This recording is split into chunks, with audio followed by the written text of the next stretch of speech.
at Hamra Al Hin. It's raining, raining, raining. It's really raining like it's real.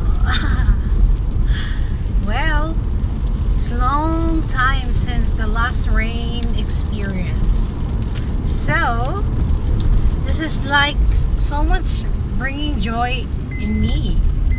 You know, when you are from Philippines, this is one of the terrible things to experience, the raining daily.